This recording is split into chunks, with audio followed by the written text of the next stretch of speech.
When I think of our vision for the future, I think of decent, safe, and affordable housing for everyone. Safe communities connected to opportunity for everyone. I think of safe water, people having good jobs that allow them to take care of their families.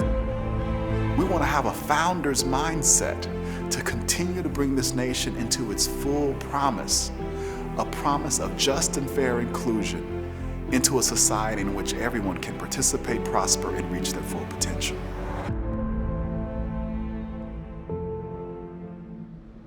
You can't achieve the ideals of this nation when you're leaving so many people behind. There are more than 100 million people to this day struggling to make ends meet. So we have work to do. PolicyLink is a research and action organization that helped to put equity on a map 23 years ago. We want to have an equitable economy, a thriving multiracial democracy, and thriving communities of opportunity.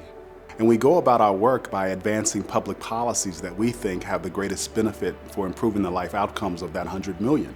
So we work in areas of transportation, corporate racial equity governing, housing, water, arts and culture. There's something very special about the word policy and link coming together in our name, and that is our ability to lift up the voice, wisdom, and experience of everyday people in communities, to lift up their ideas and their solutions to problems that they want solved. Millions of dollars in federal money will now be focused on neighborhoods in need, especially for disadvantaged children and their families. We designed Promise Neighborhoods for the Obama administration. Today, that program has helped over 300,000 children, put more than $2 billion in areas of concentrated poverty, from Berea, Kentucky to Chicago, Illinois to Sacramento, California. Probably about 70% of what we designed became federal law. So our job was to do the research, to design that program, do the advocacy work to help congressional folks see its value. And today, Promise Neighborhoods is a federally authorized program. It will continue to grow and do good work into the future. When I became president, one of the first things I did, I signed an executive order to advance equality and racial justice throughout our federal policies and all our institutions. The racial equity governing agenda was born out of charitable interventions can only get us so far. These other things are undercutting the return on investment. So we helped to write the racial equity executive order with President Biden. We helped coach leaders within the departments and agencies to implement that racial equity executive order. And more than 90 federal agencies, including every cabinet department, are releasing more than 300 concrete and intentional actions. Imagine President Biden comes into office. The first executive order is a racial equity executive order. That's transformative.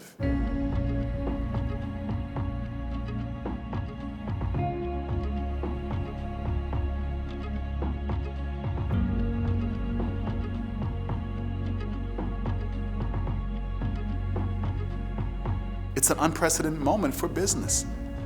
The corporate racial equity work is an acknowledgement that if corporate America is not involved, you cannot achieve racial equity. PolicyLink is providing the guidance and the supports that CEOs and their staffs need to come to this moment. And it allows them to come to this moment authentically and impactfully, whether they're talking about what's going on inside the firm or what's going on in community. You know, businesses know how to bend the legal and regulatory frame of this nation to their will. Imagine when they bend them to the will of that 100 million that I'm talking about that are struggling to make ends meet. Now we're on to something, and businesses can do both. Think about a country where even if you work 2 jobs, too many people can't afford their rent or their mortgage. So if housing is the American dream, and yet most people can't even access it now, we need a new relationship with housing as Americans. New coalition of community groups working under the banner of Housing Equity Now St. Paul wants to put the brakes on rent spikes there. When I rented, I never knew what my rent increase was going to be. Our housing justice narrative work lifts up the voice, wisdom, and experience of local leaders and folks who are struggling, who are housing insecure in this nation. 53% of city voters said yes to a new 3% a year cap on rent increases. To say, what would a just and fair housing market look like in this nation so that it worked for everyone and didn't leave so many behind? That's what that work is about.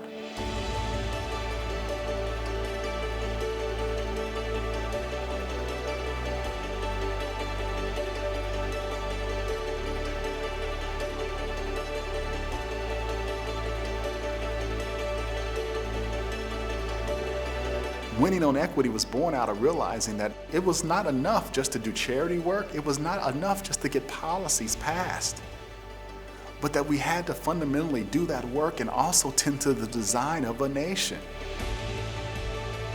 This is an unprecedented moment for us to wake up and recognize that we can have a founder's orientation to this nation, that this nation doesn't have to maintain a toxic hierarchy of value.